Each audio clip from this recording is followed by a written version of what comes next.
Hey yo, what up? It's your boy Disaster. Back at it again with another Elder Scrolls Legends video. This video is going to be something a little different. I'm going to do more of an in-depth look at my Crusader deck here. More of a version history, how I got to where I am today.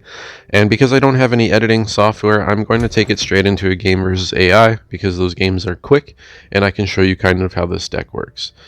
So this deck originally, it started off as a Dragons deck that worked around Calgrantide, however you spell it, that like 12 cost willpower dragon, Calgrantide, OKAAL.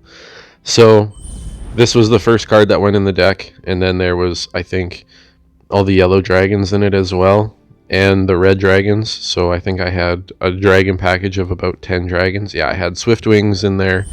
I had the one that guards from here. Is there one that guards? I'm just crazy. There it is, Revered Guardian. So I had Revered Guardian, Karthspire, and Swiftwing, and Wildfire. Like, I had all those, and I also didn't have Isle of Madness when I first started this deck, so I didn't have Tiny Dragon to put in the deck. But as you can see, this deck has changed quite a bit. I had just saved up for a second Woodorc Headhunter and kind of morphed the deck more into Orcs. Originally, the deck had 2 Monastic Champions, which is a good card. I don't think it's a bad card, but just more for the pace of the deck. This is kind of like a mid-aggro control. It's kind of everything. This deck has everything, but depending on what you draw, you can play it differently. I call it more of a toolbox deck. So if you draw, let's say you draw, your first 10 draws are all Orcs, you're going to play it Orc style. But if you start getting some 4 cost and some OTK moves in there, you're going to play it a little differently. Hive Defender is the sleeper MVP of this deck. Mehrunes Dagon Seducer is a card that I've waffled with putting in and out of the deck a few times. It's been in, it's been out, it's been in, it's been out. Tyr is kind of a staple. Tyr with the Prophecy. Even though he's basically 1 cost less of the Woodorc Headhunter, Woodorc Headhunter does have that charge, which kind of makes it like a situational Cliff Racer, which we can activate. I think I have 11 Orcs in this deck. There's 11 Orcs. For breakthrough, natural breakthrough creatures, I have 1, 2, 3, 4, 5, 6, 7, 8, 9, 10, 11 natural breakthrough. Well, 8/11 depending on how Rift Thane drops, and then Divine Fervor to help. Oh, so Divine Fervor. Originally, I had 3 Skirmishers Elixirs in the deck, which was helping give other things breakthrough and to push advantageous trades, but I was still dying too much, so Divine Fervor is a little bit more expensive. It's less greedy. It gives +1/+1 instead of +2/+0 in breakthrough, but it tends to be a little bit more consistent than the Skirmisher's Elixir, even if it is more expensive. Child of Hersine, there used to only be 1 in the deck, but I have so much fun with this card that I put 3. So this is my tightest deck ever. Usually there's a lot more 2-ofs. This one has a lot of 3-ofs. And the other big thing was Stormcloak Vanguard. So I used to have a lot more 7+ cost cards. Now I have 6 total, I want to say. 6 total? Yeah, 6 total, 6 or 7+ cost cards. I used to have like Marak and Calgrantide and just some other high value cards. I think Jamora Markinaz was in here at one time. So I've since put in 3 Stormcloak Vanguards. And the reason for that, so before I get too deep into the reason for the Stormcloak Vanguards, there are 1, 2, 3, 4, 5, 6, 7, 8, 9, 10, 11, 12.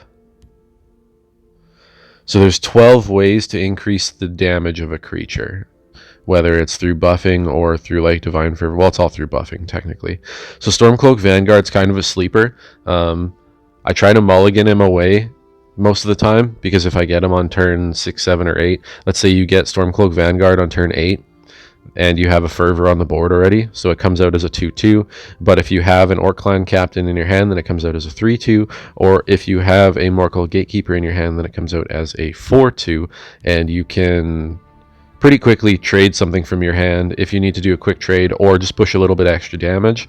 As for charging from hand, I've got 3 Vanguards and 2 Wood Orcs, so I've got 5 ways to just charge face right from hand. and I've got some removal. This deck originally had 3 executes, a bunch of those guys who make sweet rolls. It had Devour because of the dragon package. It was basically anti-invade, but invade really isn't everywhere, and I'm seeing more value with the stone's throw because of the damage of my creatures than I was execute and Arrowstorm and Grizzly Gourmet. I found I was ending games with those unusable actions in my hand, and there was no way that I could seal the deal with those unusable actions. Whereas with the stone's throw, for example, I could drop a Morkel Gatekeeper by its own on turn 7 and kill something with 3 or less. You know, it's still going to take 6 of my magic to do it, but it will be better than a dead execute or a dead Arrowstorm because I don't run any Cloud Rest Illusionist or any lowering. So now that I've explained this deck and showed it on screen a bunch, I'm of course going to put the deck code in the description of the video. We're going to jump into an expert practice here just because it's quick, and I'm going to play the quickest game of all time so you can kind of see how it is. I promise later I will upload a ranked with this, but for now I'm just going to do a quick one because we don't have to wait for the turn timer for the AI opponent, and I can kind of talk you through my moves here without having to worry about the enemy getting annoyed with me. So, Storm Scout the Victorious, a mono yellow deck versus my Crusader, which started life as a Dragon Greed Crusader. Typically in the mulligan, I say mulligan everything away and go for 2s. So that's what I'm going to do, sticking with my own rules. Mulligan everything away and go for 2s. I got 2 2s, which is great.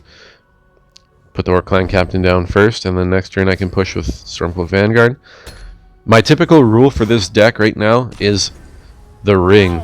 Never ring anything out turn 1. There's never a need to have something on the board turn 1. I don't even have any 1 costs in this deck, so do not ring something out turn 1. That is my rule. I'm going to put an Orc Clan Captain here, just to kind of establish this lane as being my attacking lane. Everything over here is going to be stronger. That's scary. When enemy rune is destroyed. Okay.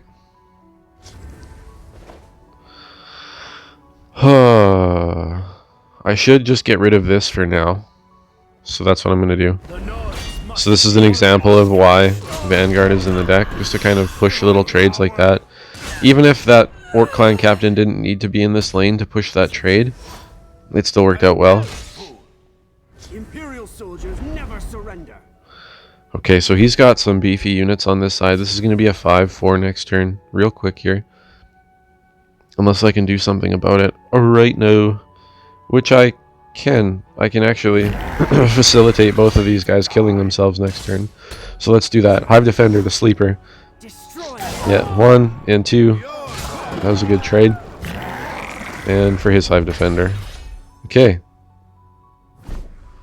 So we see there's value in Hive Defender for sure.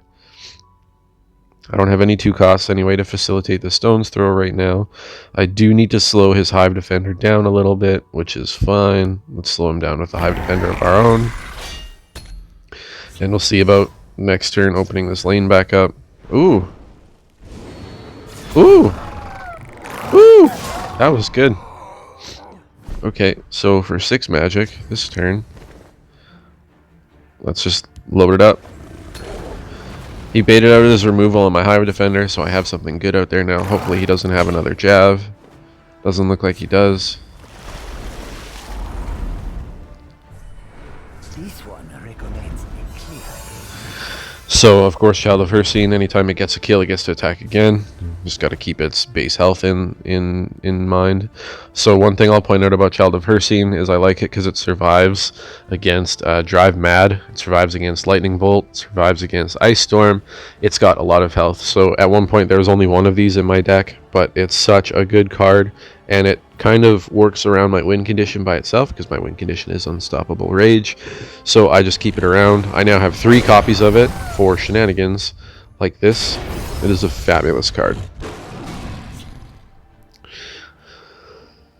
Pardon me, folks. I'm very sick. Homesick today. So we're going to put a Dashnik over here to make sure we can kill that before it gets stronger, because it gets +2 attack at the beginning of each turn.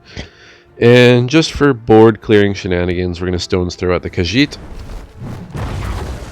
and see what this AI opponent can do this turn. So he's going to try and gain some health back. And kind of too little too late. I was actually really hoping for a Divine Fervor there so I could clear out that left lane. That doesn't look like that's going to be the case this go around. I do have a guard. I have 2 guards. I can totally lock that left lane down. They're in my sights.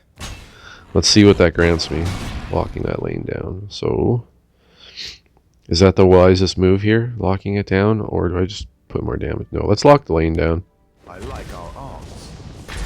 So yes, this deck has a lot of guards too, to protect its strong creatures so that they can just go ham. I am the emptiness in the center of your... He doesn't get to kill anyone though. He also started life in this deck. It was very fun. My sword is yours. Shackle a creature. Ooh. Okay. So I have more health than him, so it's going to be a breakthrough creature. Do that and that. And this doesn't auto kill anything if it gets played again, but it kills if it survives. So we're going to bounce it. And we're going to go for the 1-turn kill next turn. Because I know that Spiteful Dremora doesn't do anything by itself. But it takes 5 magic away from him if he has to play it again. And that's his whole turn. And I have yet to get rage. I'm getting text messages here.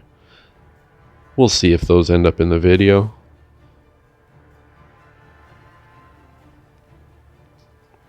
So 6.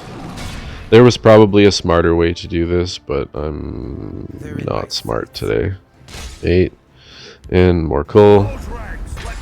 Skip a rune. There we go. So that is my explanation of the deck and a brief description of the tools in the toolbox that it has. Thank you very much for watching. I will upload a ranked video later, but this deck is my favorite deck at the moment. I love the way it feels. It doesn't feel too aggro. It doesn't feel like you're constantly running out of cards. It does get into a bit of a draw problem if you're just top decking. Crusader's Assault is its only draw machine. At one point it had Ash Berserker, but yeah, anyway, thanks for watching.